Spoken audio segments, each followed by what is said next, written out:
Good morning. It's the 19th day of April, and welcome to Sunrise Daily. I'm Neota Ebe. I don't know. Did we call a dress code for today? Well, it looks like we're all on point. Oh, well, I don't know how old you were when you knew that today is also called Humps Day. Oh, seriously? Yes, I just wondered. finding out. Yes, I heard that. You might want to Google it. That will be HUMPS. Well, you know, likened to a camel's humpback. So today's like the peak, and then it goes downhill from, well, not downhill for you. We hope it will not be downhill. We hope that Down week. Yeah, down week. Towards the weekend. When you begin to wind down, more or less. So good morning and welcome. Tell us how your week has been. We hope it's been great for you so far. Thank you for joining us. I'm Maokwe Ogun Yusuf. And the month of spring wears on. It's 19th day of April already. It seems as if I'm the only one that missed the memo here. What is it with the date calling, though? I'm Bukola Koka. Wow, I see a lot of people are excited about today. By the way, maybe happy Hump Day to you. I just had to check. Very interesting background to the Hump Day. Thank you for that one, Mark. But I think I'll be using it maybe a few times. But you're welcome to Lagos, Nigeria's commercial capital. I'm Kayode Okikiolu. Let's take a ride together, shall we?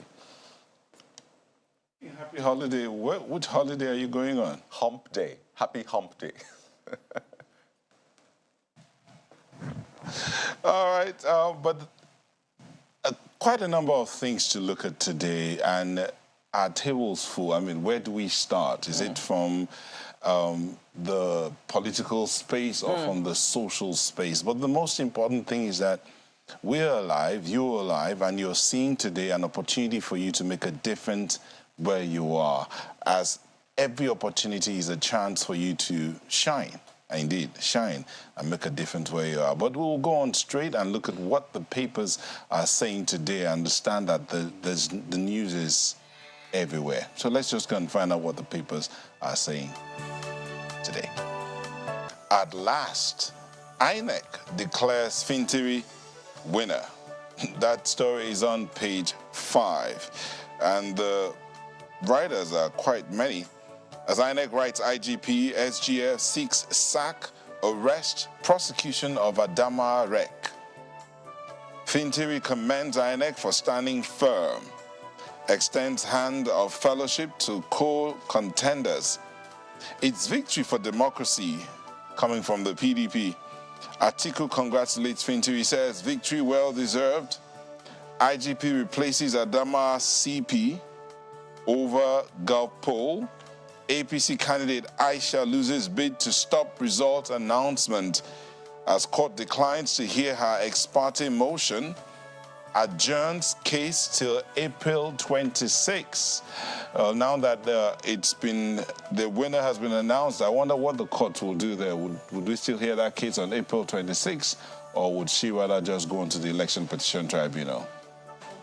Well, The choice is hers. Judiciary, well, this is you here. Anyway, page 5 has more on that story. Security issues are all also there as well. Renewed killings, Buhari's parting gift, that's on page 25, and that's how the capsules from the Northern Christian Elders. 10th NAS, why South deserves Senate President, coming from Pandef. You go to page 8 to see exactly what they're saying. Ararume, lawyers, experts raise concern on NNPCL's stability. Court restores him as NNPCL's chairman. Page 12 has more on that story. Okay, see this one. My family conspired against me, voted Obi. That is coming from the governor of Ebonyi State, who will soon head up to the Senate. Go to page 11 and see exactly how his family conspired against him. More like go to our website to watch the full interview on how his family conspired against him. He was on the political paradigm. Political paradigm. It's on the Channels TV website. You see more of that. Yeah. They said his family gathered against him. Flight cancellations, passengers to get 100% immediate refund. That is coming from the NCCA. Above the nameplate, some This one will interest some people. Electricity. Disco's revenue falls 25% as unmetered customers increased by 190,000.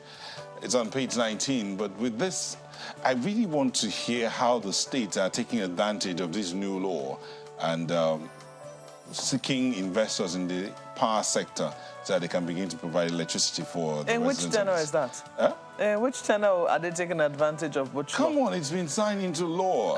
Can they begin to do something about it? I mean, the outgoing the governors that will soon leave could actually say... I'm glad you qualified it by saying outgoing governors. Okay.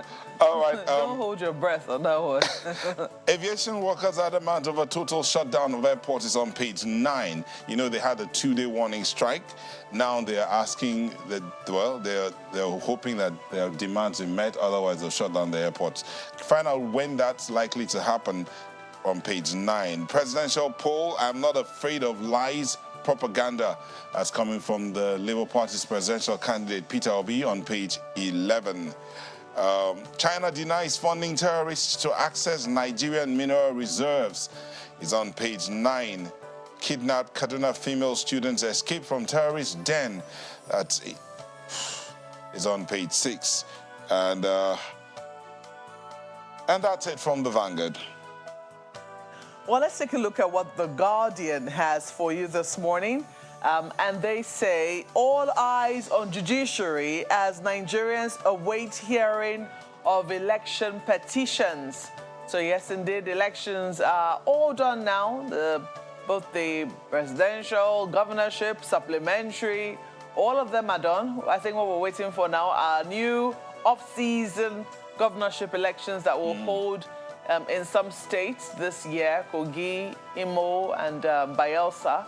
Those are the states we're waiting for now. But in the meantime, of course, not all is not well with the elections that have just been conducted. So parties are in court, aggrieved parties are in court. Page 6 is where you'll get details, perhaps, on the election petitions that are currently in court and perhaps the grievances that parties have from the elections that have just been concluded. Page 6 is where you find details. But take a look at how they capture the situation in Adamawa. Faintery laughs last. Yes. They say he who laughs last does what laughs best. Laughs best, eh? Faintery laughs last. Reckless wreck faces prosecution. So I know that people have been making they've been making all sorts of alliteration with that reckless wreck. You try to wreck. Reckless wreck who try to wreck. Well, I don't know. But this is how The Guardian has chosen to caption it this morning. Reckless wreck faces prosecution. Court voids Oluomo's parks and garages. Revalidates RTN. So you find the details on page 8 of the paper. Not too many stories on the front page this morning, but I can tell you the paper itself is loaded, so you might want to pick up a copy of The Guardian and see what else they have for you on the inside. And from The Guardian, let's take a look at this Nigeria. This Nigeria pretty much captions the lead story in a compelling way for you this morning. It's an interesting one. Fintiri knocks out Binani, clinches Adamawa governorship seat. You made history happen, Governor tells electorate. APC candidate presses case in court. INEC requests IGP to prosecute errant wreck. CP redeployed over supplementary poll mess. And pretty much captures all of the highlights of, the Adamawa governorship election conclusion yesterday. Well, what a ride it was, really. Yeah. I mean, a long, dramatic ride. Yeah, if you could have predicted, a lot of people wouldn't have predicted that Adamawa would be this dramatic. You'll have said maybe other states that have maybe more, registered voters, more political drama and intrigues, but certainly not Adamawa. So I think it shocked quite a lot of people to see that, oh, wait a minute, Adamawa had quite a shocker for us in the back. But hey, looks like it's over. But yeah, as you mentioned, there's a case in court. I wonder if this has to do with the woman factor in Adamawa state. Unlike other elections, it's a female contender who is the runner-up in the election in this case. And, you would have thought that he would have beaten her by a wider margin. It was a wide margin all the same, but the female governorship candidate definitely gave the incumbent a run for his money. A good run, and I think that should be one of the bright spots from this election. Yes, I mean, the other areas should be prosecuted and show that we don't have this sort of disgrace. It was actually very disgraceful to see the things that played out. But yeah, I mean, kudos to her. I think everybody should come on their merits, not whether you're male or female. And I think we've learned that time and again. So, yes, the conduct of certain, INEC officials is pretty much unsavory in this election, and it's a good thing that calls for his prosecution have been made. But then other officials who erred in one way or the other, during the presidential, National Assembly and governorship polls also should be prosecuted. And the politicians that empower them, or that, would I say induce, encourage, empower, whatever word you want to use, everybody should be served the kind of breakfast they ordered for. And perhaps lunch and dinner. All right, take a look at this one at the bottom of the big story. Kidnapped 8 Kaduna female students escaped from abductors. Now, this, causes you to heave a sigh of relief, but then again, it could have gone either way. The other day we're still talking about the Chibok girls, the remaining girls in captivity, 9 years on. So the continued helplessness of security agents in the, unending attacks on Kaduna State, should be addressed as a matter of urgency. And it's a good thing. It will form part of our conversation this morning on the program. Well, right after that one, Nigerians paid 828 billion naira for electricity in 2022.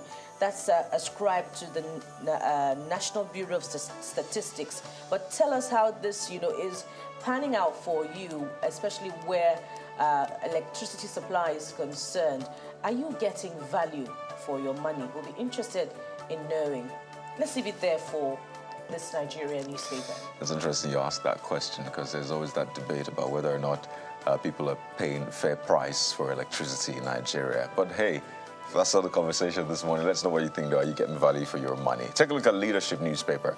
That's next on our lineup. Leadership has the lead, as you'd expect. Adamawa governorship. Fintiri survives Binani onslaught. Returns elected. Again, another interesting way to caption that one. It's a page 4 read. And the leadership breaks it down, points at issue. So about 4 points there. You may want to take a look at that one right there on the front page. And you see this one just at the top of a paper. NAS deplores rejection of LG autonomy by states. So is it maybe now that elections are over, you see the National Assembly has time to maybe focus on some other things before they close out. So that's the 9th National Assembly I'm talking about. But, this is something that we knew about last year, but it's taking like how many months now? 4 or 5 months? I'm not sure, but I wonder what can be done about this, because some will say it's a little too late for the 9th NAS to go through this again. And it raises questions, because we saw those meetings across the country. They were holding meetings, and you thought some of these issues would have been resolved, and then we just, fulfill all righteousness, but clearly they weren't. The Union of Local Government Employees were not quiet, about the signs, that is suggested, that the bill was not going to be giving the much-needed attention and approval all the same. But it doesn't foreclose, the possibilities of local government autonomy. Absolutely. Where the 10th Assembly is concerned, the conversation needs to be reopened. And, all of the politicking ahead of the 10th Assembly, we've always asked a critical question on Sunrise Daily, and it is, in whose interest is all of this? They are elected representatives representing the interest of Nigerians at the grassroots. It's as simple as that. So, and some will say it's already in the Constitution anyway, the LG should have their autonomy, and, the conversation continues, but we all get the point. A couple of more stories right there on the front page. 42 days to go. FG launches 5-year strategic internal security plan. So I imagine, I'd love to see the details of that one, really. 42 days to go, but, you know, government is a continuum. So the question is, what happens with the next administration? Will they take this on board? It's a 5-year plan, actually. So, you know what, let's leave it there for leadership newspaper. Where's community policing, you know, in all of this, in this 5-year security plan? What form will it take? Good question there. Let's leave it there for leadership newspaper. Daily Trust is the other one that I have here, and they have this headline: Fintiri wins Adamawa governorship election. We are all winners. That's coming from the governor. INEC seeks prosecution of REC. Binani denies bribing electoral officer 2 billion naira. That's on page 4. You know that story, or in the rumor mills or in the news mill, about the REC getting 2 billion naira. That was, I mean, in some quarters people were screaming, wow, we got 2 billion just to make an announcement. And then you can imagine how Nigerians will crack up jokes about that. Oh, maybe I should just go and declare something and get my... But, you know, and whether anybody can just go there, you know, anybody can just walk in there and make an announcement and walk away with... But anyway, that's what the way they... denying it now. No, yeah, she is. But that story continues on page 4. Find out exactly what she's saying. Look for Shawwal moon tomorrow. Sultan urges Muslim. The Ramadan's winding down for our Muslim brothers and sisters. It's on page 7. That's the directive from the Sultan. POS operator arrested for spending 280 million naira mistakenly sent to his account. Who's that? A POS operator got 280 million naira mistakenly sent to his account. And apparently he was excited. Testimony time. And then? Well, they say he spent it.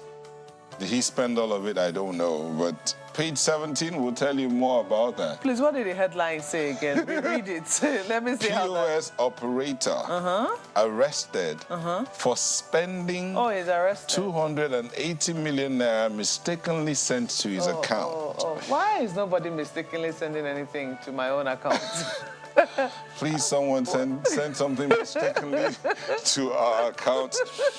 Don't worry, we will not spend it. But but you just have to know this: if something is mistakenly sent to your account, yes, I mean the moral thing will be to report it. Indeed. Yes, which he didn't, and he spent it. So he's been arrested. Prosecution's around the corner. Page 17 will tell you more about that. I'm sure he was really excited. Whoa, how long? Who wouldn't be? No, but can I just imagine how long it would take him to realize that, man, this amount of money is in my account. Yes. Then how long would it take him to even begin to, can I dare to? I'm not sure he started spending it immediately. Yeah, but how long did it take the people that mistakenly sent that kind of money to find out that they mistakenly sent it? Who is that person that mistakenly sends 280 million naira to someone's account? Big question, Nyota, because I know when you make such a transfer, if you're doing it online, if you're doing it in a bank, they will confirm the name of the account on the account that you're sending it to. True. You know, so is it that you didn't know the name, or is it that, you know? It could also be that his name and the name of the person that was supposed to get the money are similar. Wow. Yeah, my friend's been in that position where his account and somebody else, the same name, exact initials. Wow. And the guy was collecting his money. Wow. Anyway, well, so go to page 17 and get more details. I hope I don't have anyone who's sharing the same name with me. And see where that story goes. Page 17, and then this one. Buhari meets emirs, clerics in Saudi Arabia. That's on page 8. And that's it. Stories there, those pictures of some excited shareholders and winners of different promos. That's it from Daily Trust. Well, New Telegraph is the paper I have for you this morning. Supplementary poll after long-drawn drama. Fintiri PDP triumph in Adamawa. That's the lead story there. Polls 430,861 votes against Binani's 396,788 votes. So, I mean, but for the drama that accompanied,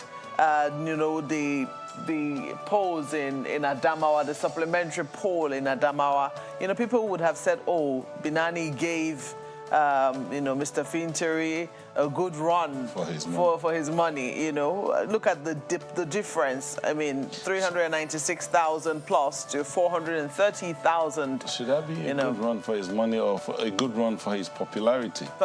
Well, since oftentimes elections are just what they are, a popularity contest, or sometimes a vote on your stewardship, since he was running for a second term. But he was able to pull through successfully and even more victoriously in the face of what had happened with the let's say, illegal declaration that happened with the REC.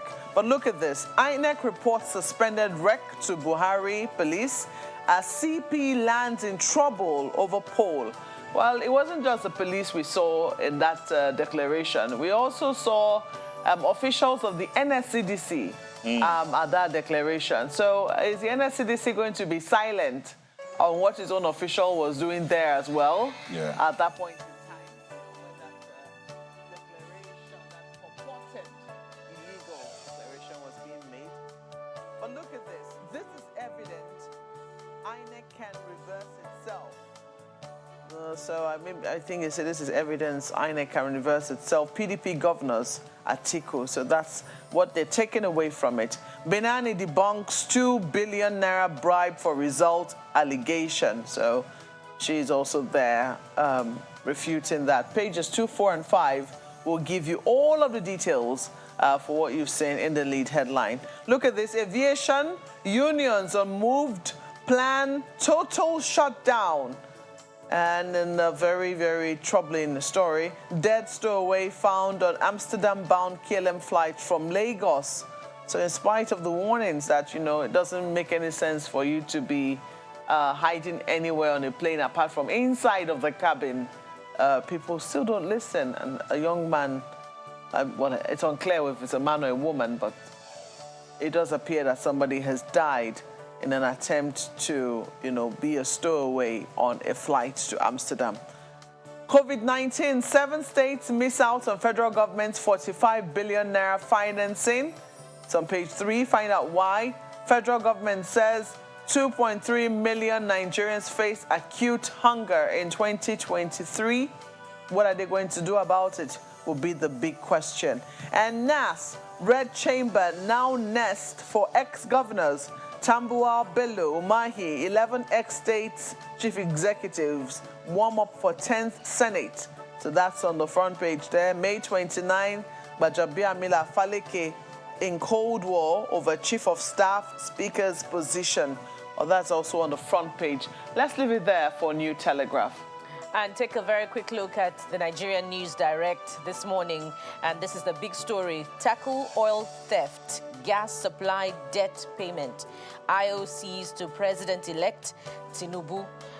Just one rider here for you. Lament 40% drop in gas for NLNG. Well, so that's it. These matters naturally should now, flow to the incoming administration. Let's take a look at another just before we exit. There's this one above the nameplate, $800 million debt.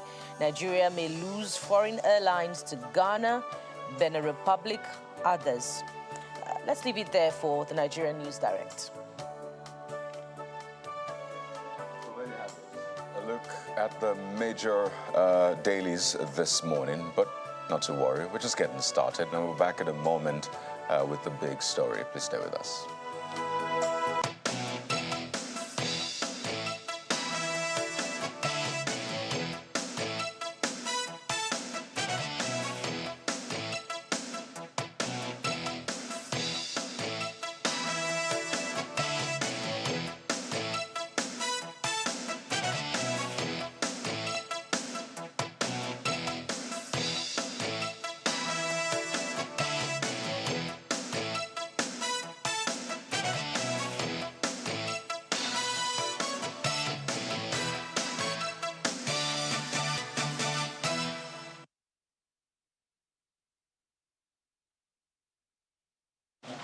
Babangida Umaru, ADP, 2,174, 2174.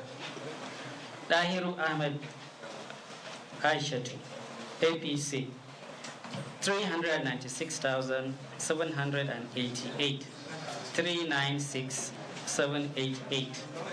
Sholia Haya Abga, 892.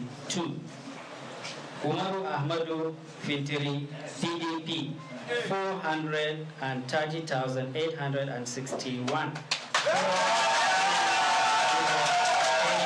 861. Baba Inna Ibrahim, PRP, 1,188. Dadu Amro, ZLP, 200.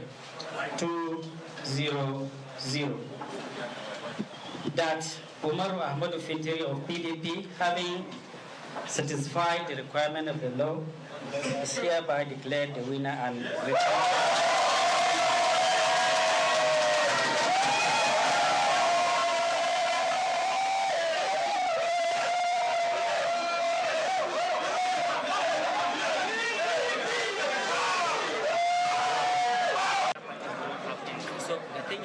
After the Independent National Electoral Commission, INEC, declared that the supplementary election for the governorship seat in Adamawa State, northeast Nigeria, will hold in 69 polling units in 20 of the 21 local government areas of the state, attention shifted to two major contenders, incumbent Governor Ahmadu Fintiri of the People's Democratic Party and Aishatu Dahiru, popularly known as Binani, of the All Progressives Congress APC. After the first round of voting on March 18th, Mr. Fintiri of the PDP led with 421,524 votes, while Binani scored 390,275 votes to trail with 31,249 votes. Collation of results for the governorship supplementary elections in Adamawa State commenced at about 10 p.m. on Saturday, with party agents, security personnel, observer groups, and members of the media present to monitor the process. The state returning officer, Professor Mohammed Mele, alongside two national commissioners of INEC, Dr. Baba Bila, who is the national commissioner supervising Adamawa, Gombe, and Taraba states, as well as Professor Abdullahi Zuku, who is the national commissioner supervising Kano, Katsina, and Jigawa states, monitored the process. The resident electoral commissioner of INEC in the state, Mr. Hudu Ari, is absent, but no reason was given for his absence. APP scored 0 votes. One after the other, the local government collation officers presented their results. Between 10 p.m. and 1 a.m., results from 10 local government areas were collated, while results from remaining 10 local government areas were being expected.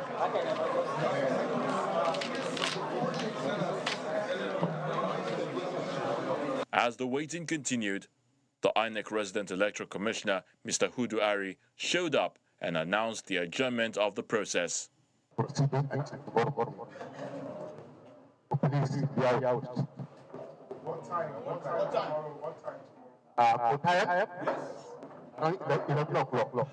However, before the scheduled time, and while stakeholders were yet to reconvene, Mr. Ari showed up at about 9 a.m. in the company of some heads of security agencies in the state and declared the results. No! It can't happen! This is not fair, you cannot! Most of the mainstream media were absent, and only those with phones could capture the moment.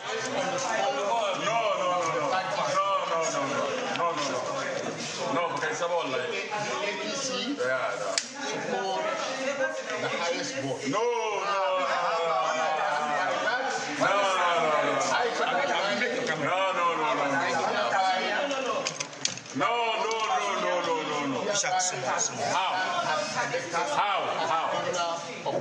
How?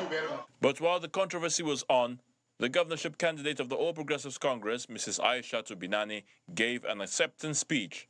But Governor Umaru Fintiri described the development as a travesty of democracy and asked that the airing wreck be sanctioned. This action is no doubt prerogative, but in this situation, I appeal for calm.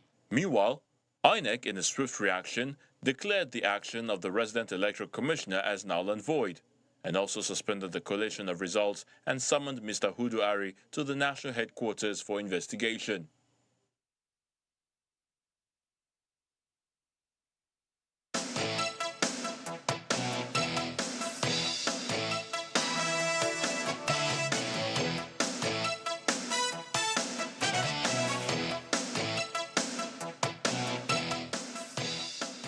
Thank you for staying with us, and that's where we're starting off from Adamawa State.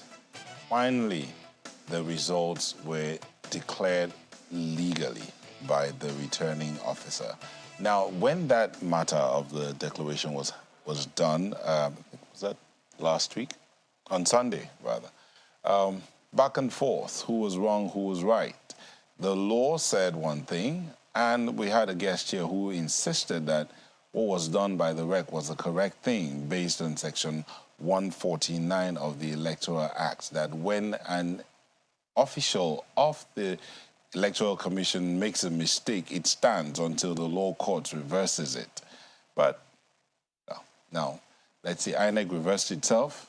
Let's see if our guest here will help us understand exactly what happened and what's going forward would be. Kolawole Johnson is the head Directorate of Research, Plan and Strategy, Act for Positive Transformation Initiatives, APTI, who's here in our Abuja studio. Thank you for joining us, Mr. Johnson. Thank you, sir. Thank you. And from Lagos, we have Mr. Dr. Monday Obani, Chairman, Section of Public Interest and Development, Speedo, Lagos studio. Thank you for joining us. Thank you. Thank you for having me. Good morning. I'll start off with you, Mr. Johnson. Let's begin from, let's put it like a background here. When you heard that declaration and that announcement by the resident electoral commissioner, what came to your mind? I was seated at the worship center, and I was having update, from the office, and suddenly I got, something else on a WhatsApp group that the REC had announced the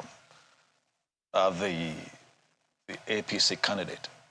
But, perhaps because I was getting update, I thought it was, fake news, so I didn't take it to heart. Until later, when I started getting, some, of course, further report and her acceptance, speech. But funnily, I didn't really take it as what would stand. Because, see, election is not just some exercise somewhere. It is what we take as a leadership recruitment process. I don't think it's a place where anything would just go. So when I saw that, I knew it was not going to stand, and thank God that INEC came to announce immediately that that would not stand. Why? It is usually, we know, the returning officer would announce the result and not the REC. Secondly, the collation was still ongoing, and you should ask yourself, with which result did the REC, come to that conclusion? 3, you'd also see something strange.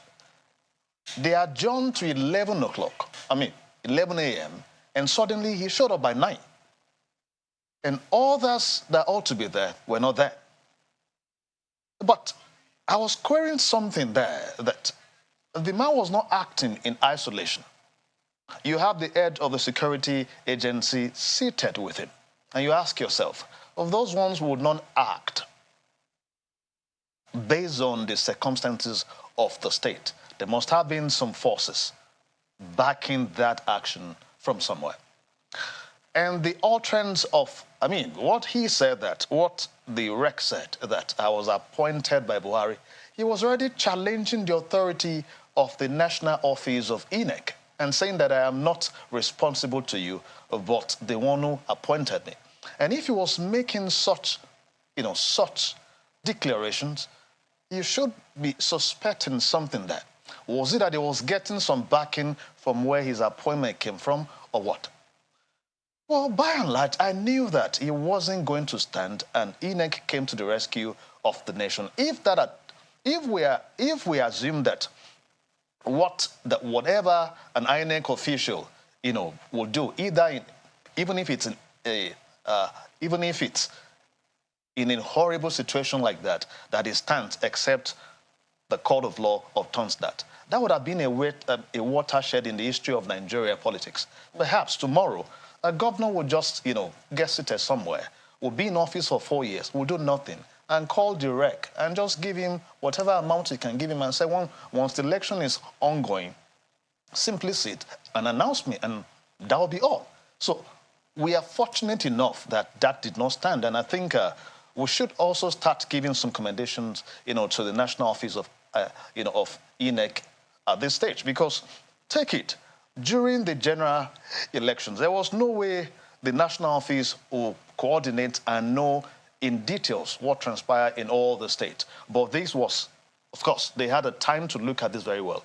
Unfortunately, there have been complaints about the man prior to the supplementary, elections. And you were expecting, we should expect what happened in Osun then, that perhaps they will send another rec or, do something about that. There was a national commissioner that was sent, don't forget. To assist. To assist. And, of course. Sadly, the national commissioner was brutalized over a case of mistaken identity. He wasn't there when that announcement was made. But I'm trying to take a look at the body. The entire scenario of what transpired yesterday, 2 days ago, and the aftermath. You have pointed out the fact that heads of security agencies were seated beside him when he made that announcement. Never mind that people were asking him, the people who were using their phones to record were asking him, upon what basis have you made this declaration? Collation is not even over. So what are the scores? But this is what we now have. 430,000 votes, 430,861 votes against 396,788. So we saw the collation conclude yesterday, and, Governor Fintiri of the PDP announced as the winner. I'm looking at the general, the overall overarching situation. The fact that the APC candidate went to court, and the court refused to grant the ex parte, asking the lawyer instead to answer whether, they had, as the court had jurisdiction over the matter, and then shifting it to the 26th of April. So perhaps I should even take this to Lagos, since we have already introduced our guest in Lagos. Mr. Obani, I don't know, when you look at how all of the actors played in this particular drama that we saw in Adamawa, what really stands out for you? Where would you say that the day was saved by what we were about to witness in Adamawa State? Thank you very much. I also watched that drama, because you called it appropriately. It was a drama. I thought I was even watching a Nollywood film that was not properly scripted. I didn't know that we can descend so low as a nation, especially with our democratic experience, where somebody with all manner of impunity ever exhibited by any public officer will come and announce a result without any basis, without having any result whatsoever. Okay, this is the requirement of the Electoral Act, that whoever should be announced as a winner in every electoral process must have scored the majority to have the highest vote, and then comply with other requirements. The man did not mention all those other requirements that the law has prescribed before announcing a winner. So I thought all of us were watching a drama, from a Nollywood action. And then what saved the day, as Riley pointed out, was the INEC office in Abuja doing the writing, suspended collation, invited all the necessary officers to come to Abuja. And then let them look at what has happened. And that is clearly in accordance with Section 65 of the Electoral Act, where an officer of INEC has announced a result. INEC has a right to review that result. One, if you announce under compulsion without any voluntariness on the part of the public officer who is doing that duty, INEC has a right to review. INEC also has a right to review when there is no due compliance with the Electoral Act itself. So these are the conditions under which INEC officers, at the Abuja office, can actually intervene with any election going on in the state. And that is what actually happened. Within 7 days, the law allows them to do that. And so what saved the day was INEC quick intervention, because anger all over the country was brewing. Irrespective of political differences, wherever you belong, the point is that we cannot allow our nation to descend so low, because we are being watched internationally. The world is watching Nigeria. I didn't see the kind of brazenness ever exhibited by any public officer like what that lawyer did in Adamawa. And I know that the Nigerian Bar Association will take this matter up with issue of discipline on that lawyer. He didn't behave well at all, and he never represented Nigeria very well. There's a lawyer who went to court, the lawyer representing the APC candidate who went to court. The rec is a lawyer. The lawyer who went to court also, he has been asked by the court to come back and address the court on the issue of jurisdiction. I know that this is a post-election issue. When a post-election matter comes up, which court is the appropriate court for a lawyer to approach the court for? Is it going to ordinary court or going to the tribunal? Because already we are aware that tribunal has already been set up all over the country to actually handle the electoral issues. Now, this is an election issue, a post-election issue, and you are rushing to a federal high court. I'm very happy with what the judge did by saying, Mr. Lawyer, I want you to come back and address the court on this issue of whether I have jurisdiction over the matter. So all of us, the Nigerian Bar Association, we've been interested on the address that will be given by that lawyer concerning how the court he has run to has actually acquired jurisdiction over this post-election matter. So we're watching. I don't want us probably to be judgmental here until he finishes his process, and let us also know why he has gone to court, because the court is there for everyone to come and ventilate. The court is open, so we're not restricting any person. But in doing that, we must also be very careful the kind of things we carry to the court. And this is also where the NBA comes in. There are certain things we now begin to put our feet down and say, look, we must begin to ensure that members of the profession, either in accountancy or law, must begin to do certain things, for the nation. In things like this, you don't just rush to court and begin to probably paint the legal profession to be in bad light, because some other non-lawyers will look at the situation and say, what are you guys up to? You guys are not behaving well. So I think that we will allow him to go and address the court on the issue of jurisdiction, and then let us see how the court, will react to that particular address.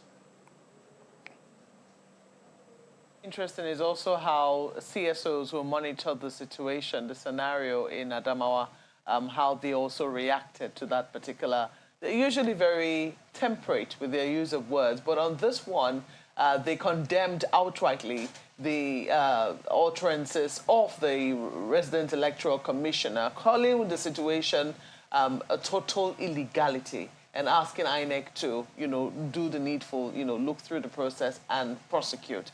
But we've also seen that INEC has issued a statement, saying that they're going to be reporting to the appointing authorities the unwholesome behavior of the REC, and that they have, suspended him in the meantime.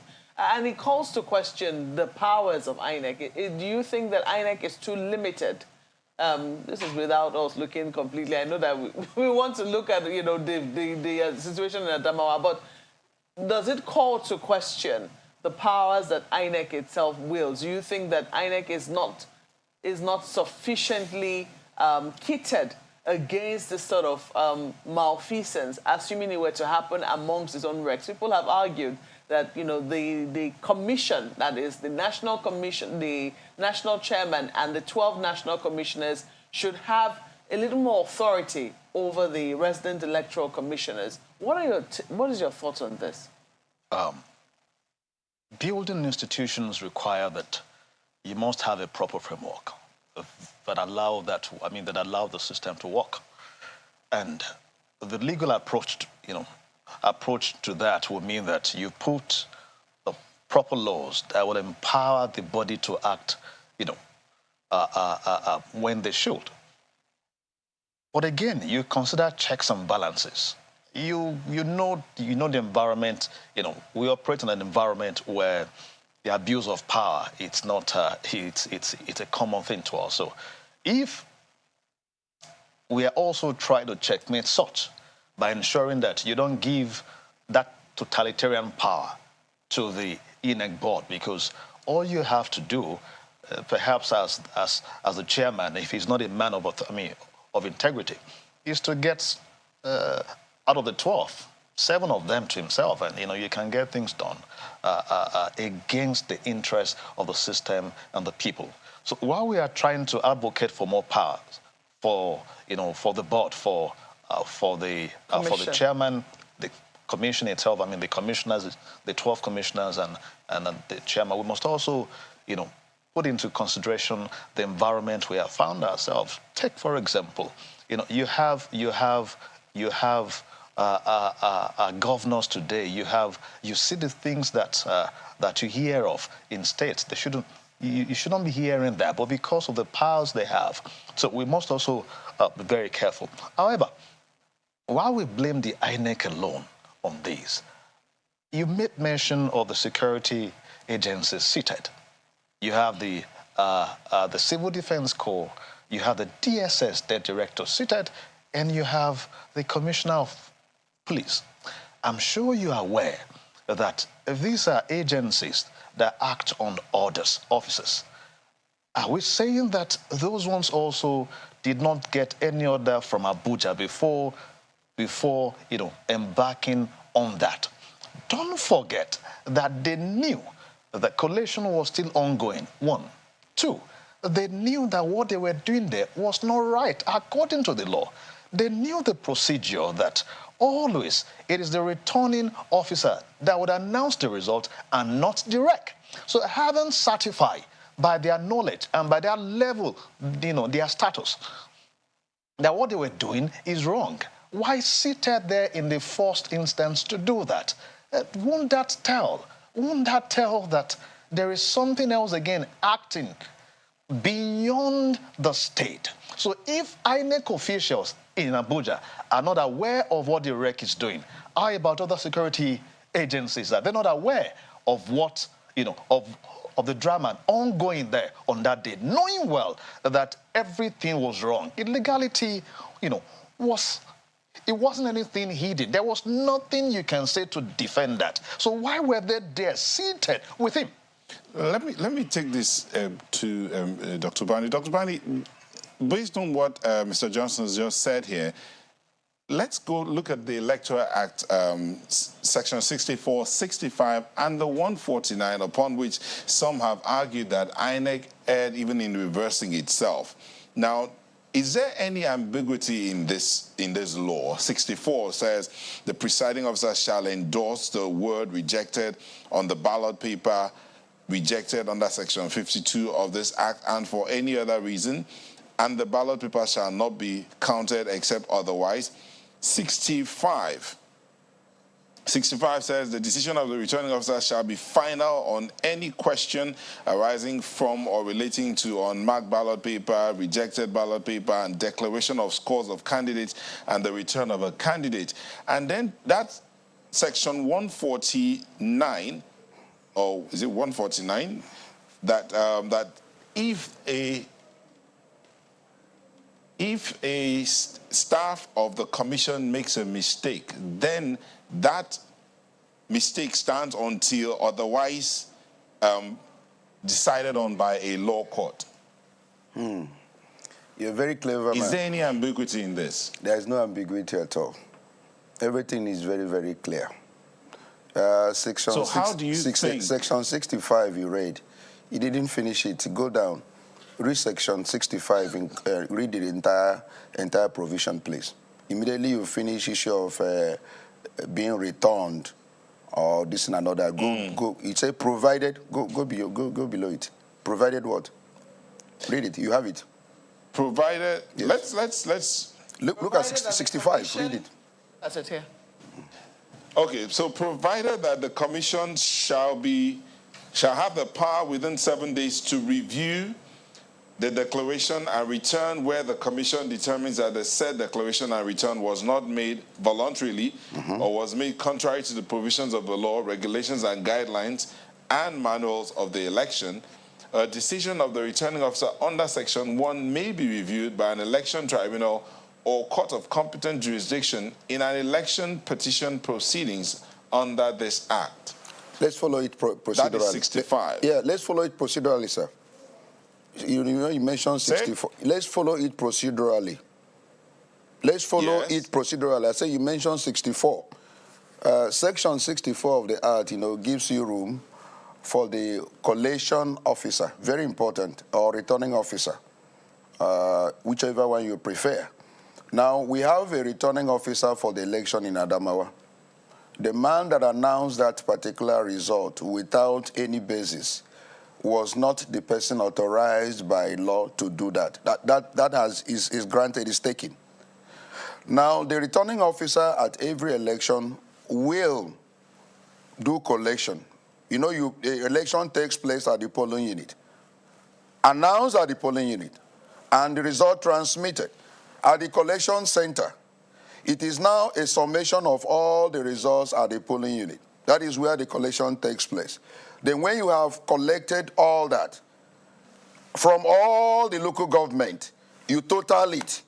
Then you now announce that particular result. If there is any discrepancy between the results that are presented to you physically at the collection center, what you have to look at now is the accreditation with the beavers and the result that has already been transmitted. If you look at Section 64, subsection 4 and 5, it gives you what the collation officer or the returning officer will do at any time where there is any discrepancies between his result that the officers are brought to him and the one that has already been transmitted. And that's why we're still saying that even the Electoral Act itself has made provision for immediate transmission of result. Immediately you announce it at the polling unit. It's there. Section 64 of subsection 4 and 5. Look at it there.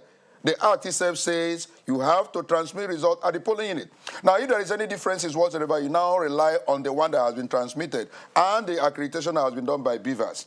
Now, having done that, then 65 now says, if you announce that result based upon the fact that you have complied with all that processes in Section 64, whatever you have done is final. But he also goes ahead to make a proviso and say, look, provided that INEC has the power within 7 days to review that your result, done by the right person, not done by somebody who is not supposed to be there. He has the right to review. If one, it is done there was no voluntariness on the part of that announcement, and secondly, there is not due compliance with the Electoral Act. That is what Section 65 now says. Now, Section 149 you have mentioned. If an officer of INEC, the proper authority that's supposed to do the right thing, has announced the result, whatever is done, there is issue of validity. It's regarded as being, there is a presumption that is valid. Except the court now looks at it and says there is no validity. The court has the right to do that. That's where Section 149 comes in. But you must comply with all those other provisions I've mentioned. 64 tells you what to do. 65 says it is final. So it even goes ahead and make a proviso. Then 149 now tells you that whatever you have done as an officer of INEC, that is presumption of regularity. And so it's only the court now that can now set it aside. Now, looking at that story of Adamawa, was there due compliance with the Electoral Act? The man that announced that result, was he the right person? Secondly, did he even do the right thing at all? Was there any result when collation was still going on? The man went ahead and announced result without any basis. Where did you now derive the figures with which you announce a winner when the Act says what you're supposed to do? So looking at it in totality, There is no question of any person citing Section 149 for you in isolation. There must be due process that the Act itself has provided. You must comply with all that. And if you don't comply with it, there is nothing anyone can do about it. You have done the wrong thing. And I'm very happy that INEC, because of the outcry, because that is also what happened at the national election, where people were saying, look, INEC, there are issues. Before you know it, by 4 o'clock in the night, 4 a.m. in the morning, when people were still sleeping, results were... So there are issues. It's impunity that has actually grown up in this country where people are not punished for offenses. And I'm very happy that institution has corrected itself, instantly over this particular because of the outcry. It has happened when PDP was there. They were doing everything and then getting away with it, feeling that nobody, they asked you to go to court. They asked you to go to court. Now, the court itself now everyone is looking towards the court. And as I said earlier, God will help the judiciary in order to do the right thing concerning the electoral process of 2023, because everyone is looking towards the Nigerian judiciary to do the right thing by ensuring that law and justice is deployed instead of technicality. I mean, this issue is befuddling for a lot of people. By the way, we've seen INEC announce results in the wee hours of the morning. 2015, it was about 2:55 a.m., even earlier than this 4 a.m. Yes. So, I mean, it looks like maybe it's about the exigency of time and whatever it demands. Yes. But, Mr. Obani, you referenced a point. So that rec in question, a lawyer, okay, I mean, with the MNI, tag, also has been an administrator, permanent secretary in Bauchi State Ministry of Local Government Affairs. Yes. And you had right next to him law enforcement agents. That's right. Not just the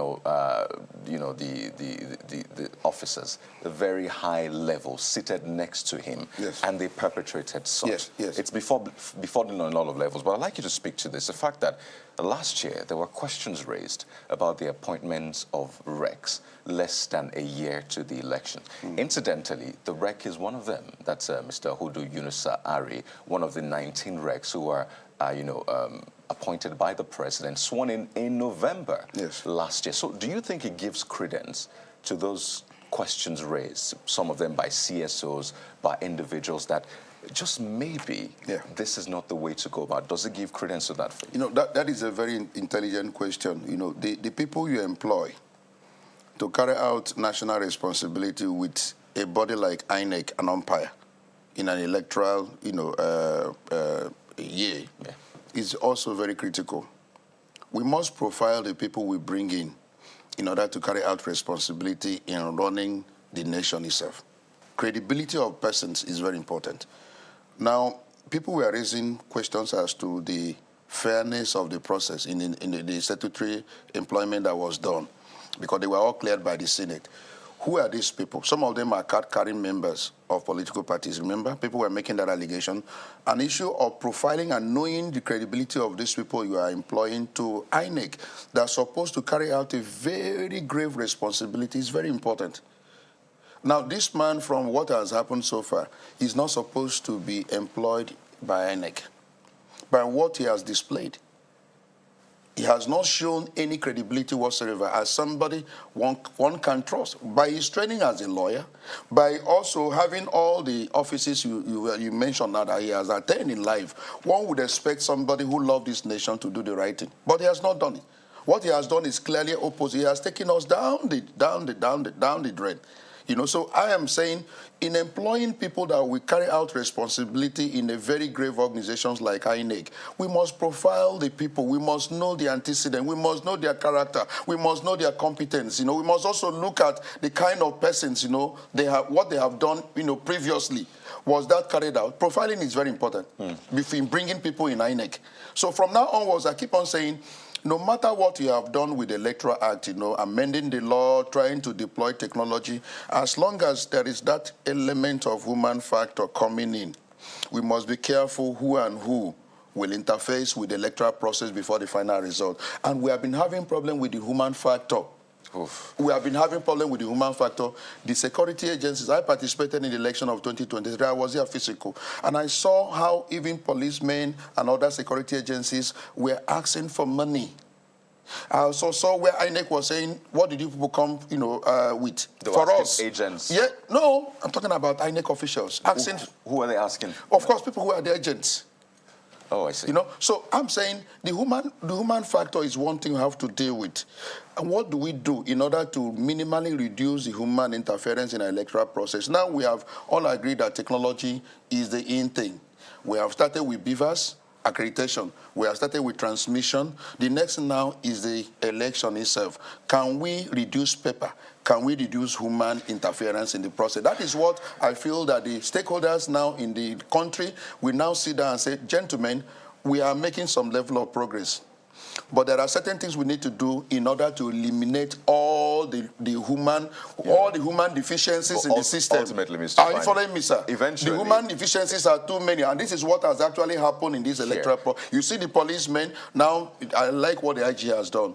What of the DSS director that was there with him? What of the NNPCL? Something has to be done to those officials. You know, somebody must have given them direction. They always say that even if you go full-blown technology, it will still be deployed, even if it's at least one human. But let me go to Mr. Johnson and also bounce this question off him, because I know CSOs raised those questions. In fact, there were press briefings, interviews, and all of that. So I don't know if there's maybe an explanation for Mr.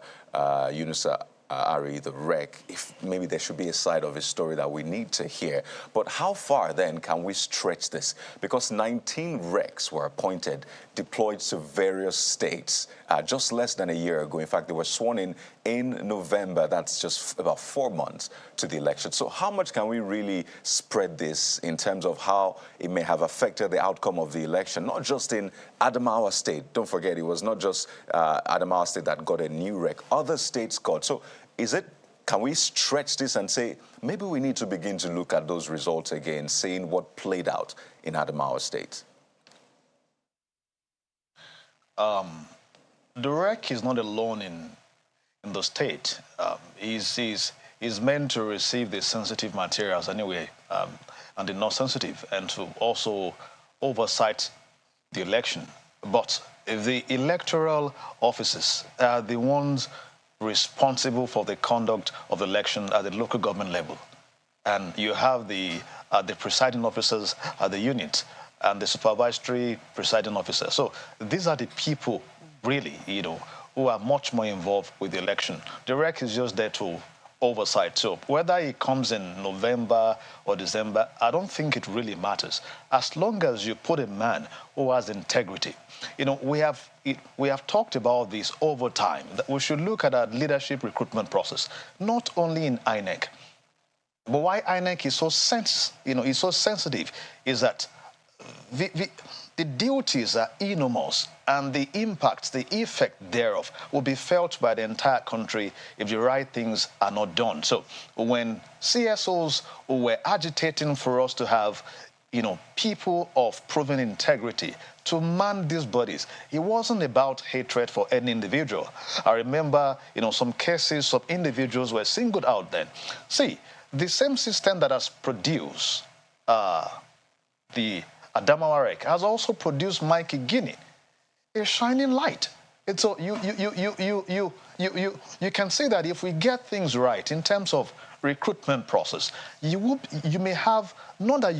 have certainly better exercises and better results in our election management. So I agree with you that we shouldn't gloss over that. But the law, gave the powers to the president to appoint. And how do they appoint? Usually, they look out to the states to send nominees. Of course, I'm aware that, I don't know how these ones, came, but years back, during the PDP time, most times the governors were the ones sending nominees, to the president to appoint. And most of them, a lot of times, either they are card-carrying members or they are, agents of the officials there who are appointed them. And don't forget that we have a systemic feudal system in a democratic setting where some people choose those they want and they send them to places not to serve the nation but to serve their purposes. this is a new patrimonial state where we see the state, as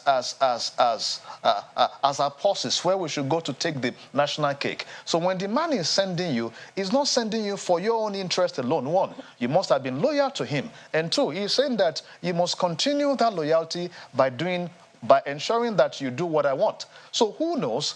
It may be that those who appointed the man played a role, because calculus of consent must have told us that the man was not acting based on any intrinsic motivation. It must have been extrinsic. Some things are involved. And in that, if he was a man of integrity, or if he was appointed through a process that he wasn't, coming through, the chain of some political godfathers, he might likely act differently, regardless of the situation. So I agree that we must look into the process of recruiting those who man the election, in the country.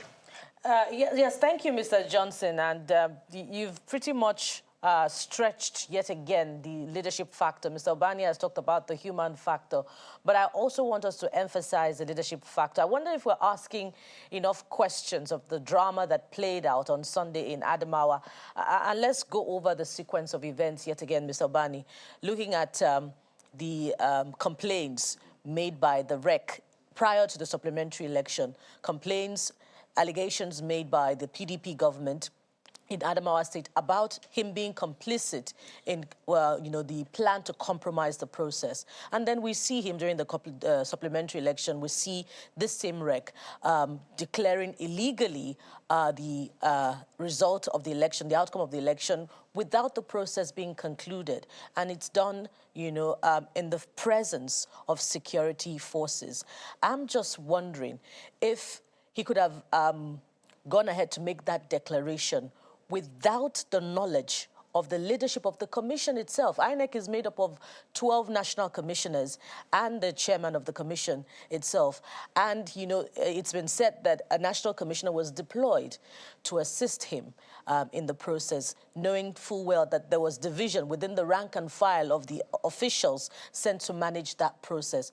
So will INEC really be oblivious to what happened at 9 a.m. on Sunday in Adamawa?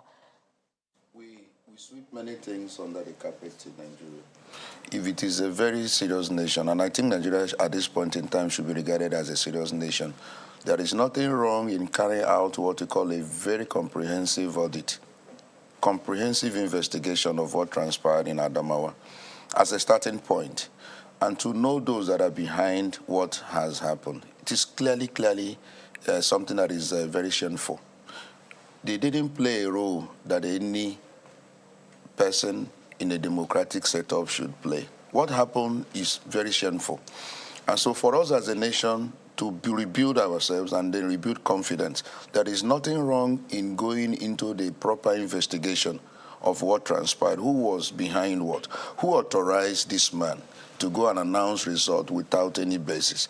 Who are these security agents that were with him? Who authorized them to be with him?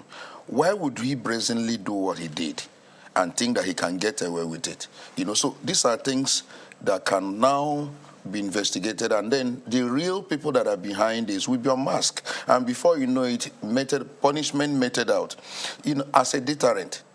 That is how nations build. That's how integrity is built in the system. That is how nations prosper. That is how nations make movement, progress. But most times, these things are swept under the carpet. You know what happened in Abia? You are aware here. I was here. Somebody forced an INEC officer and said you should write a result of 100 and something thousand when accredited voters was 27,000. And INEC asked them to go and announce the proper result, and nobody was punished. Nobody was arrested. As I speak to you, nobody has been arrested in Abia State for what they did concerning that electoral process. So how can you now develop as a nation? So I'm saying, on the strength of that, I'm yes, shying away from asking the more direct question. Yes. Can INEC say yes, that it's not aware of the action of that national? From the look of things now, everyone have washed their hands off. Even from those, who actually may have authorized those officers, those security agents, somebody must have given them authority to go there, announce it, and let them go to court. That has been the language. Now, all of them now will wash their hands because this has boomeranged. You know, many things happen in this nation where people authorize you to go and do certain things. And if you are stupid enough to go and do it in a manner that it now turns out to be, you run into problems, those guys will deny you because there was no written agreement. It was not written. So I'm saying the only way we can get this thing sorted out is a proper investigation. President Buhari, if he's clearly in charge of Nigeria, will authorize an investigation. A judicial investigation to really unearth what happened in Adamawa. It's a national disgrace. Let's face it. This is not the way for us to go as a nation. And this election of 2023, the international community is regarding it as a fiasco, that there was no electoral process. Look at all the reviews from all international journals.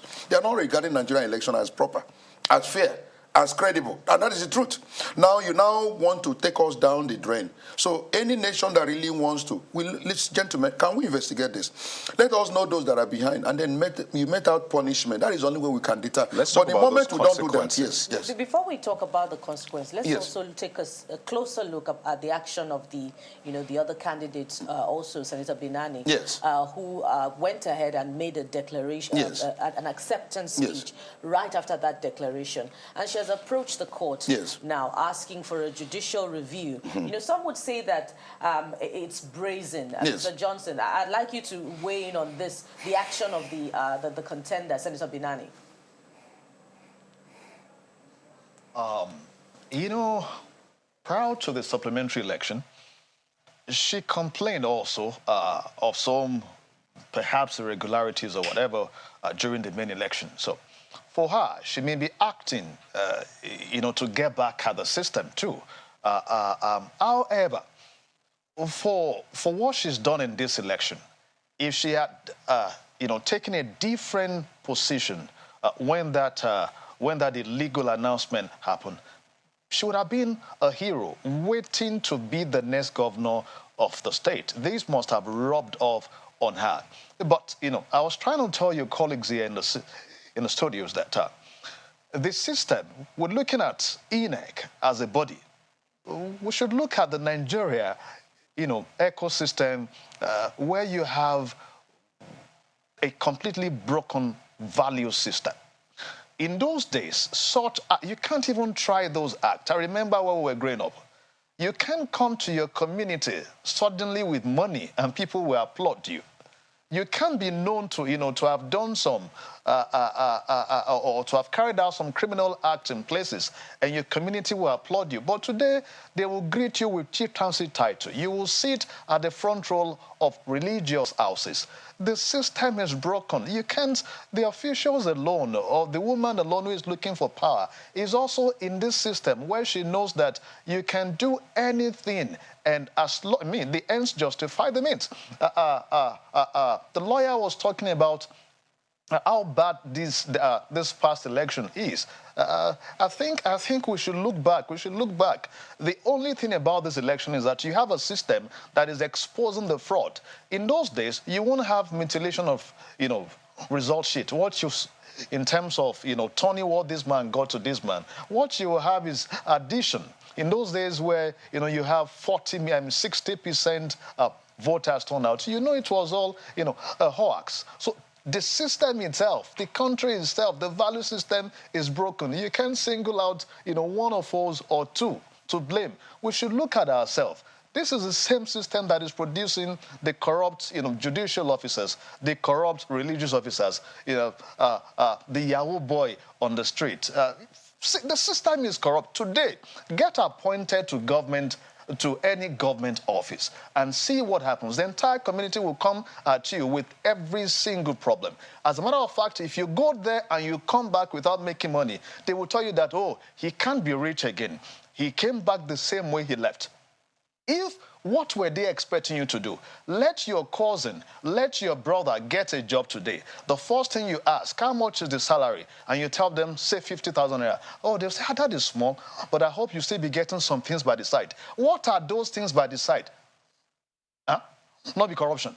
So the system itself is what we should look at. So build the Pardon entire me to system, come in and bring in Mr. Obani. Also, that same system which you talked about has produced, shining lights. You talked about an example, and there are lots of examples. In fact, literally maybe millions of Nigerians who are, doing well out of that same system. But we need to talk about consequences as we wind down quickly, because this has happened. And you said that there's this culture of sweeping things under the carpet. So you have the REC, by the way, you have the security, heads of security agencies who were there, the police, the NSCDC, the DSS, as has been said. All we've heard is that INEC is asking the police to prosecute the REC. The IGP has replaced the commissioner.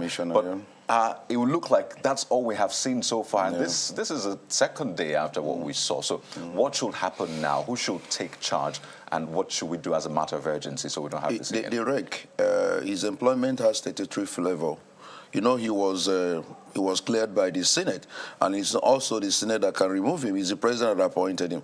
So the president, that's why INEC has done the writing by suspending him temporarily, and then writing to the president and say, this is the man you have given to us. This man has failed in every respect.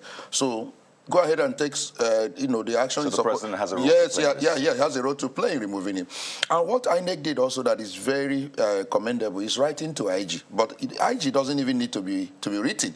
They should have arrested him immediately without any letter being written by But they INEC. couldn't have, because we had the security agencies even given him. Yeah, exactly. So now INEC has written to IG and said, get this man prosecuted, get him investigated and prosecuted. You see, that's the only way we can get this country. When punishment is meted out to those who have actually committed an infraction against the law. That's the only way. So somebody is deterred. He's afraid, if I do this, there are consequences. So I would like this man to be prosecuted. I also want the NBA to take up this man.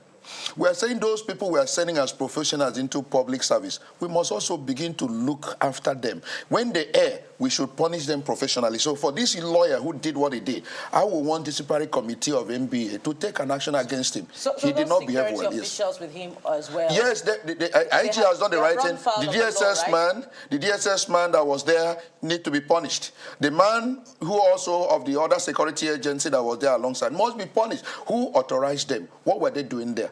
Was election declared properly in accordance with the Electoral Act? Don't they know the Electoral Act? For them to now go with a man that didn't have any result whatsoever to declare when collection was still ongoing. So I'm saying the only way we can get this country running very well is let people who have offended the law be punished. Let our judiciary be strengthened independently to make sure that those who offend the law are punished. The day judiciary, I'm saying it here again, the day Nigerian judiciary begin to do the right thing in this nation, almost 50% of our problem, let me now reduce it, will be solved. Judiciary being firm.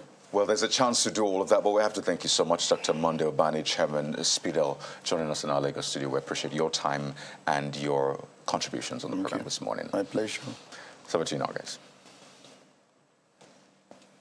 And Mr. Kolawole Johnson, thank you for coming in today. Thank you. Thank you for having us. So I'll be back in a moment to stay with us.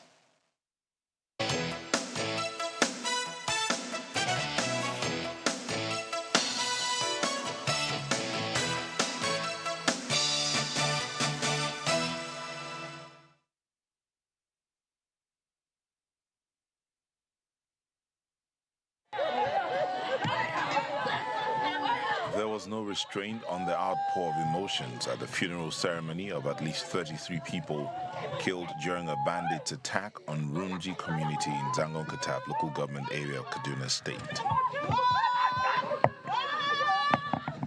The bandits invaded the community on Saturday night and opened fire on the villagers who had mostly gone to bed. Some of the homes were set ablaze, catching the victims in their sleep. The residents believe the attack could have been stopped if the security agencies had risen to their responsibilities. I'm calling on the government to, especially these checkpoints, the military men being kept, they have no value for us in this tabland. If wishes were horses, let all the checkpoints and the military men should be drawn back to barracks. The government knows what the way forward is. And the government also, both the state government and the federal government, don't know how to resolve this matter. It's not a new thing. Excuse me, sir. If our people will kill 3 cows, the government know how to come and arrest over 20 people to know what to do. And now we are being killed. And the government who knows what should be done, they're not doing anything. Children were among the men and women whose lives were cut short by their attackers. The grieving residents who gathered for the funeral service, including political and community leaders, appealed to the government to stop the attacks. What can we do apart from talking to ourselves to remain calm, not to take the law into our hands? But I don't know that if you complain on a particular thing for more than 5 times, at least, no matter how the level of the crime or the offense, at least they are supposed to listen to you and then help you. The time has come. Enough is enough. Etiablan must be liberated. Amen. God, in His mercy, will come down from heaven. Amen. And complete this fight for us. Amen. It appears the certainty of life continues to ebb in communities in Zango-Katab local government area of Kaduna State that have had to grapple with the incessant attacks while striving to eke out a daily living.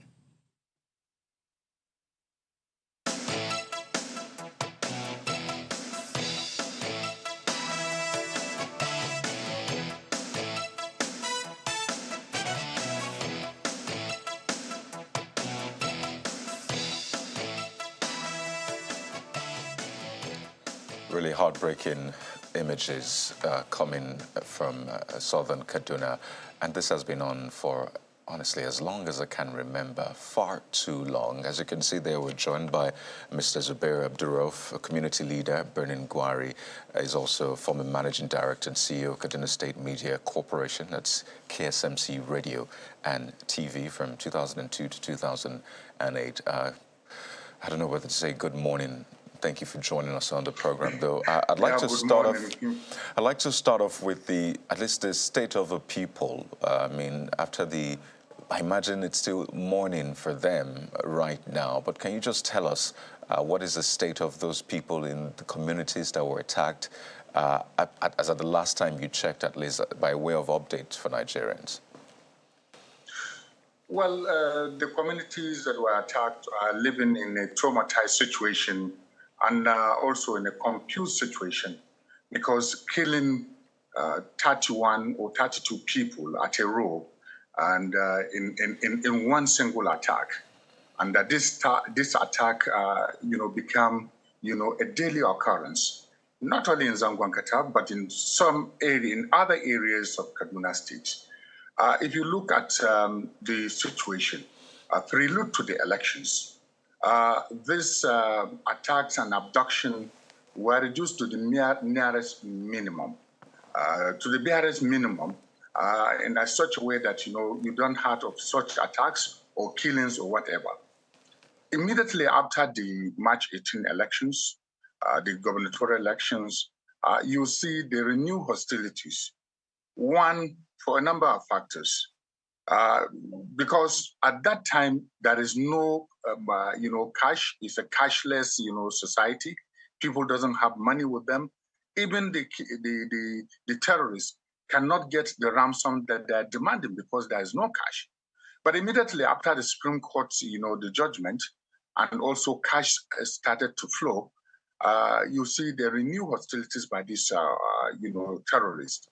You look at many areas in Kaduna State, in particular, not only Zango-Katab that have, recurrence of all these terrorist attack or whatever, or communal clashes, right from, 1987 Zango-Katab crisis and the 1991 Zango-Katab crisis. You see a lot of things have happened. And, committees or panels have been set up, but you see the complicity, or I can say, the lack of definite, action from governments to prosecute all those found, capable of all this heinous crime, make people, to do things with impunity without even being, being prosecuted by people. So therefore, if you look at all these things and the trauma that people go every day, you understand that this is something that will make, people's lives very, very unbearable for them. For instance, before even this Tatuan people, in the area that I came from, in Birnungwari, on the 16th of this April, people were killed. On the 11th of April, 9 people were gunned down. 8 a.m. It's not only in the night that these terrorists come. And one wonders, what are the security agents doing? To me, I can say, when we have the GOC that was deployed recently to Abuja, General Lagbaja, he came with a strategy. Kaduna-Abuja highway, there was no any report of abduction or whatever. In the southern Kaduna, there is at least a sanity, and even the security were able to rescue a lot of people there. But now, removing him just less than a year, you see, somebody that need to study the strategy he adopted, or he bring his own strategy. So lack of strategy make all these terrorists penetrate into these areas, and that is why we have these killings in Zangon Katal and other areas of the state. Well, it would seem that even some of the residents may have lost faith in the security agencies. Just some days ago, the residents were demanding immediate withdrawal of soldiers over their inability to secure their lives. And yes, the death toll actually rose to 33, not just 30 or 31, rose to 33, and those were the ones who were eventually buried. But listening to the clergy in that package earlier on, saying that the government knows what to do. And, he said it and said that the state and federal government, they know how to end, these attacks. And what we have heard has been, okay, you should be clash. Now it's a full-blown terrorist or bandit attack. Why, if you know, are bandits, why do they keep attacking these communities? Is there any simple explanation? Maybe that might help to point the security agencies and government in the right direction. Is there any reason that these attackers keep coming to raid, attack, burn, and render these communities in sorrow? Well, if you see these communities, whatever they are doing, you understand whatever these people are doing, or what the clergy said is correct. There is complicity of silence by the both the government side and also some people. You see, it's just because of southern Kaduna that this thing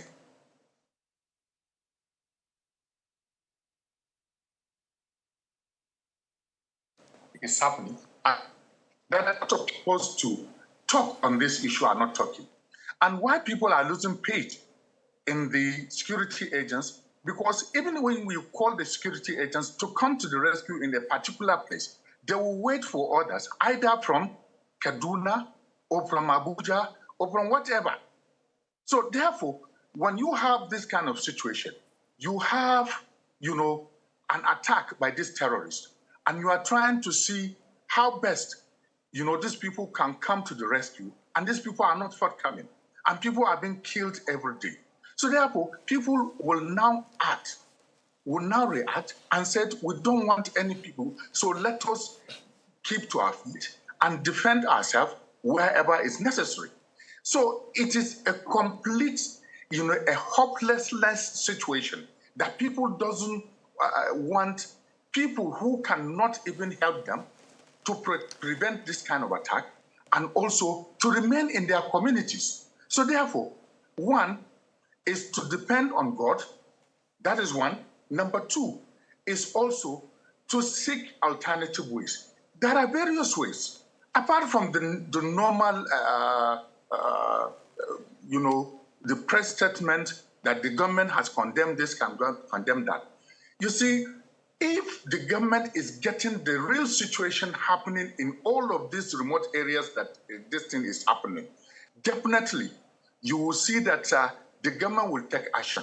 The action that the government will take, in collaboration with the federal government, they will find a solution to go to these areas. So we're talking of Zangon Katab now. This Zangon Katab has been on the spotlight for many years.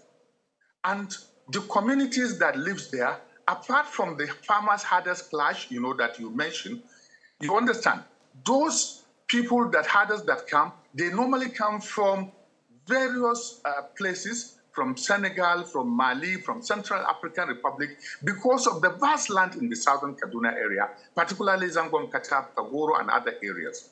So therefore, after that, the new form of terrorists or this kind of attack, even those herders who settled in that part of the area, they also, because of their youth, doesn't have something doing and they want to live a big life, and they become part and parcel of all this heinous crime. So therefore, it is left for the government to identify those communities and those bad spots or those, places where all these people, are committing this heinous crime, to now identify them, level them. Because once, you identify a place where something is been happening, so you have to have, a kind of collateral damage. One, those people who are living with those terrorists are either with them or they are accomplices. So you level them, definitely there's nothing you can do without having a collateral damage. It's better, to have a little collateral damage and serve the larger society so that these people will not continue to commit this kind of crimes and killing innocent soul that you cannot produce. 33 people, killing 33 people in one single night.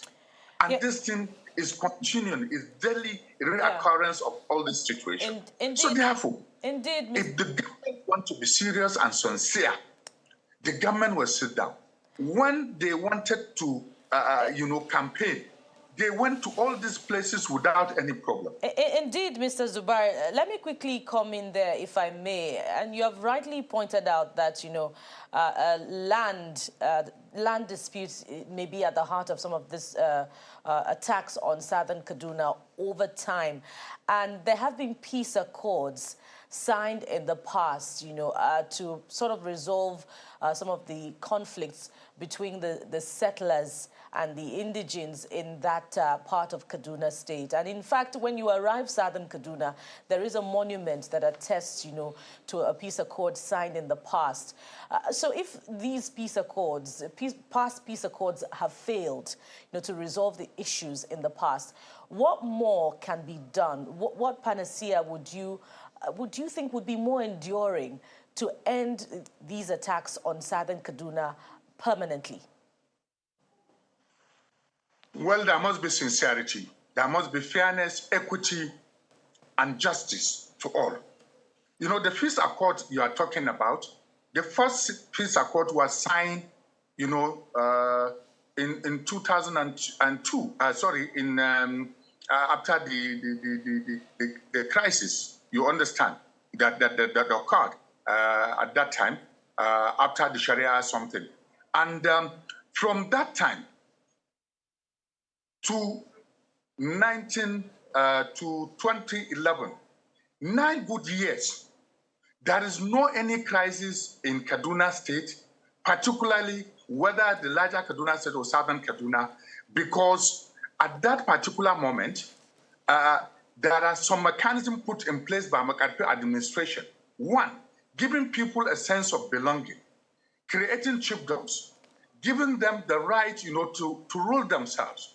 Although they are not part of the democratic governance, they are just traditional institutions, but the communities feel that, now the government, give them, a sense of belonging, and for them, to now interact freely, and also to put all the issues at hand so that people will live in peace. 9 good years, no crisis until first election violence in 2011. So what we are saying here is this. Why is it that successful government particularly from 2015, they didn't adopt a new strategy to see how best they can be able to galvanize this society and also to bring people together and to take measures to address this situation. During that period, you understand, there was some places that, that were identified. Security were being posted in those areas, and also they built a kind of camp for them so that in the event of anything that happened, they can be able to trash it before it escalates. But now, we have a situation. There is no equity, there is no justice, there is no, equally distribution of, wealth in a democracy. People are not enjoying the dividend of democracy. Only selected cities are enjoying that. So as such, people are being left so porous, so open, and people cannot be able to get, what they are supposed to get because of lack of commitment from the government to equally exercise a kind of fairness in the governance of the state. And I think it just boils down to those issues you raised, and we hope that those issues can be taken on board by the appropriate authorities at the state and federal government levels. But we'd like to thank you so much, Mr. Zubair Abdurrauf, community leader, Berlin Gwari, also former managing director and CEO, Kaduna State Media Corporation, that's KSMC Radio and TV. Thank you so much for your time on the show this morning. Thank you for having me.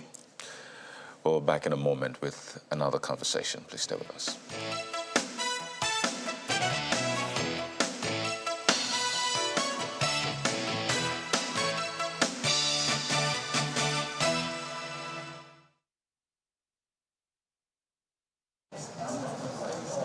The Federal High Court resumes officially from its Easter holiday with quite a number of cases. One of such is the judgment in the suit instituted by Mr. Ifeanyi Ararume, challenging a sack from the Nigerian National Petroleum Company Limited. Delivering judgment, Justice Ekwo ordered that Mr. Ararume be immediately restored to his office as non-executive chairman of the NNPCL. The judge also declared as null and void all decisions of the board of directors of the company carried out in his absence. The judge further held that President Buhari's action was illegal, null and void, in the ways and manners Mr. Ararume was removed from office after using his name to register company, and that such an act cannot stand in the face of the law. Justice Ekwo agreed that under Section 63 of the Companies and Allied Matters Act, the president is vested with powers to remove directors of the organization, but held that the powers were not at large.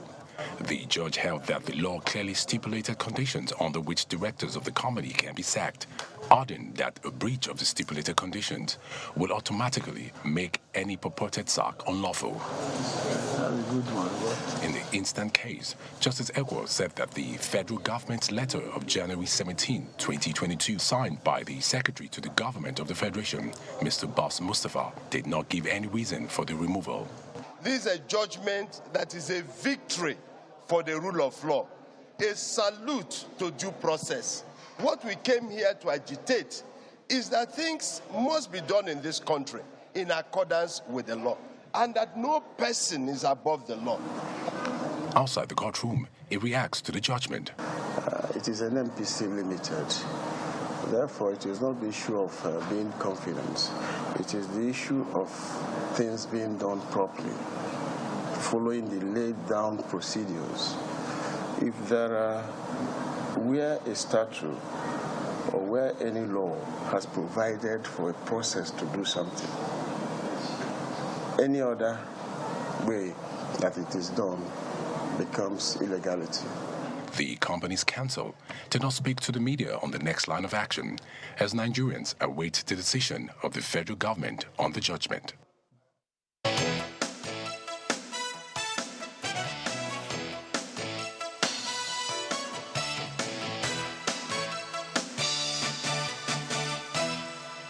Welcome back. Sunrise Daily continues, and we're looking at that matter yesterday. Now, before the passage of the Petroleum Industry Act 2021, there is that issue of uncertainty in policy of government and the murkiness of operations in the petroleum industry in Nigeria.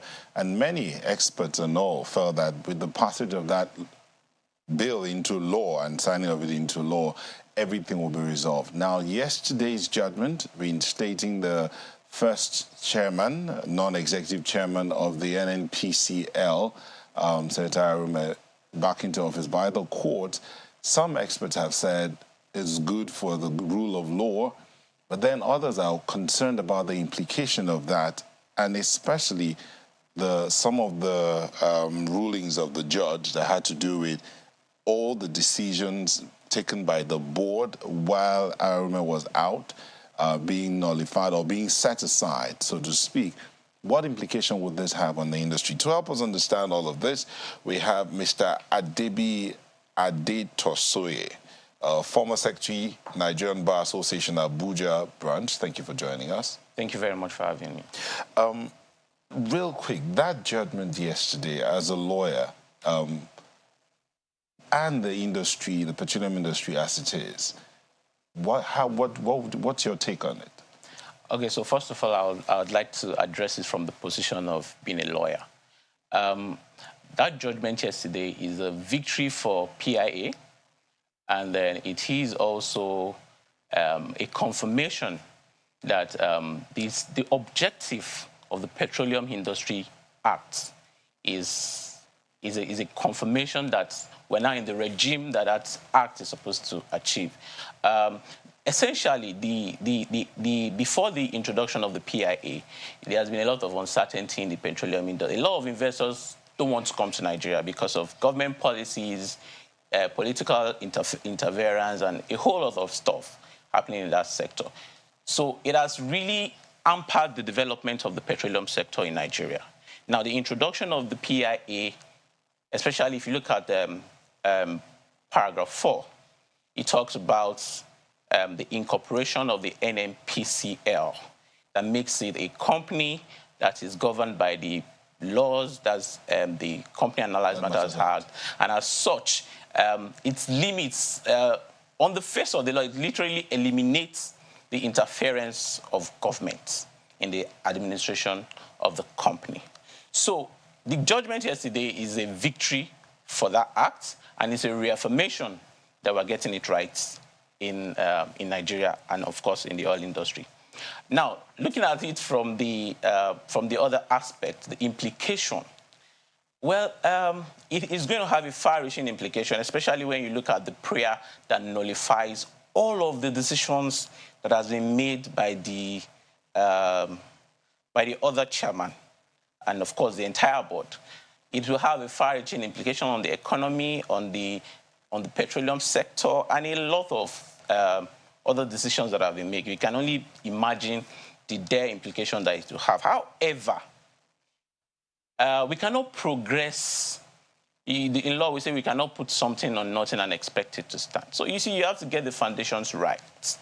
And irrespective of the implications, I think we're getting it right. So yes, the judgment is, and if you look at what the court, you see the way the reliefs are crafted is such that it's a no-brainer. It is just the procedure for removal of a director. They are under KAMA. It is no longer the regime where Mr. President will sit down and just fire and hire. Now the due process of the law has to be followed. There's a procedure for removal of a director, just like you have the procedure to remove a director of any normal company. There has to be meeting, there has to be notice, there has to be an opportunity for the director to make a case if there are allegations. But all of that was not followed here. In fact, the mischief the PIA seeks to cure. This is the first major test, because the PIA essentially just seeks to take away the uncertainty in the petroleum industry. And this judgment has just reaffirmed that that's the way to go. Yeah, so do you think that the federal government will be, or shall I say the president, because in this particular suit, he sued the president of Nigeria. A number of people thought the president was above being sued, and you cannot sue the president. Is this a landmark case? Okay, so if you look at section 63, I think 63D or C of the PIA, it gives the power to appoint the board to the president. So if you have any issues as it relates to appointment and all of that, you have to go back to the person who has the power to do the appointment. And then it is not Mr. Muhammad Buhari that was sued. It is the President of the Federal Republic of Nigeria. It's an office. That office can be sued. Interestingly. Well, this is interesting. So, do you think that the federal government will appeal? Because oftentimes they don't, I mean, issues like this are not settled easily. You might find that it goes to the courts of appeal and perhaps all the way to the Supreme Court. So can we really say that, you know, Uhuru, you know, this is a case and we're going to be seeing him back in office? Is that what's going to happen? Well, there are a number of, I'm sure they are reviewing the judgments. I'm sure as of yesterday, the certified true copy of the judgment wasn't out yet. I believe it will be out today. But of course, we already have some of us that are following the case keenly already know. So what I expect that the federal government will do, first of all, is to study the judgment and explore the options available to them. Then if you look at that prayer that seeks to nullify, set aside all of the decisions that they have made, in an attempt to create some kind of stability in the industry, you know, I am thinking that it will be prudent for them to I don't know, so that, because if you set aside there have been a lot of contracts, there have been a lot of things that have been done, so they may want to extend it further to the Court of Appeal. This is just the court of first instance. There's the Court of Appeal, and of course there's the Supreme Court. So I cannot authoritatively say what the federal government will do.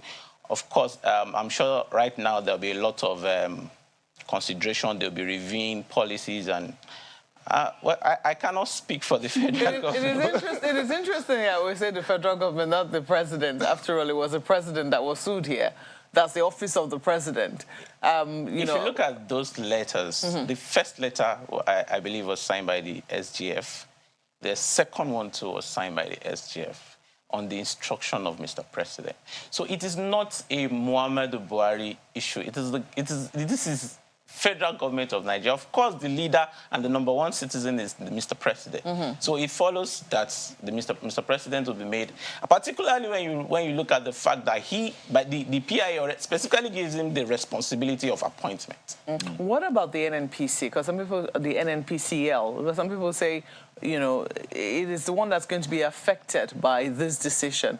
Right now, decisions that have been made by the board, you know, are being asked to be set aside as a result of this judgment, etc. It's not clear. Was the NNPCL a part of the suit? Yes, I think they're the third defendant. I'm not sure, but yeah, they're part of the suit. I can confirm to you that they were part of it. So how is that going to work out for them? Well, it's a judgment of the court. You have to comply. That is what we are taught as lawyers. I don't know. They just have to obey the law. And if they don't want to at this point, there are also legal procedure to follow. You can apply for stay of execution while you go to Court of Appeal and explore. And you see, depending on the lawyer that is looking at the case, there's always new twists. Okay. There are always new twists. If you look at it very well as a lawyer, they'll find one or two reasons to want to further question what has happened. You understand? You know, a lot of people have not come to terms with the fact that it is no longer the old regime. NNPCL is a company now, and it has to be run like a company. Simple. Okay, you said earlier about what the PIA seeks to achieve, which is to remove any loopholes, so to speak, in the operations of the... But what about, and again, you mentioned the implication of this, for the investors, for the partners, the business, those that are doing business with the NNPCL. Yes. NNPCL. How would this judgment affect them? Would it be building trust or taking away the little trust? No. So you see, PIA is our baby. We are just grooming the baby, is growing. I think this should instill confidence in investors, especially if the judgment of the court is obeyed. So you begin to move into the real regime of the PIA, where the company is managed and run like a company that is targeted to making profits and bringing revenue and resources to Nigeria. You understand? So for the investor, of course, for what has happened in the years, in the period where the board was, of course, unstable and all of that, it's unfortunate. But moving forward with this, it also sets a precedent that Mr. President cannot, or whoever is in charge, maybe acting for the Mr. President, cannot just wake up and fire. Do you think well, Senator Ararume, do you think he might just go in and ratify all the decisions that have been made instead of putting it aside, or do you think this can be worked out? You see, Nigeria, our major resources is from the oil sector. That's what we literally just depend on. So I know Mr. Ararume is also will not want to throw the baby and the bathwater away. So I'm looking at the situation where there'll be a lot of conversations. They will consider those decisions, whether in the best interest of Nigeria, and all of those. Some of them may not be so difficult to ratify, and some of them may have dire consequences that you will just have to set aside and do the right thing. So I cannot authoritatively say, oh, you should ratify or not. You have to specifically look at those decisions that have been taken, contracts that have been awarded, and a whole lot of things. They will have to review it, and I believe they'll take the right decision. Well, we'll eventually see how developments pan out at the NNPCL and whether or not the federal government is going to be, well, not the president, or the federal government, as the case might be, will want to appeal the judgment. But it's certainly very interesting to see what has become, and your analysis certainly is very useful. We have to thank you so much for coming on, Prince Adewiyi Adetosoye. Adebiyi Adetosoye. Beg your pardon, Adebiyi Adetosoye, former Secretary of the Nigerian Bar Association. Thank you so much for coming on Sunrise Today this morning. Thank you. And that's the show this morning. We want to thank you for letting us be a part of your morning. I'm Neo Taigwe. Well, trying to see if we could just run through a few feedback, if we have any. Yes, you're in a hurry to go. And, let's take a look at what you have here. Ejike says, it's worrying that the Kaduna attacks have become the new normal. People have been reduced to numbers. It is really troubling. What is the federal, state government saying and doing? Okay, I'm back here. Abiola Enilo Lobo says illegality in the Nigeria electoral system is a testament of a failed nationalistic approach at a genuine nation-building process by some corrupt political class and law enforcement agencies. Deterrent measure is the way forward. Well, thank you, Abiola Enilo Lobo, for your mail. And this one is from Dixon Aka. And he says, I commend the quick intervention of INEC on the reckless wreck, play upon words there, of Adamawa State and the judge that refused to give the ex parte order of Aisha Binani, which would have thrown the entire country into deep confusion. The action of the IGP in removing the Commissioner of Police in the state is also commendable. This is the right way to go. This is the right way, rather, to get the country working and make people to be responsible. The reckless wreck, the Commissioner of Police and the NSCDC commander in the state should be punished severely to serve as a deterrent to others that may attempt to plot such a coup in future.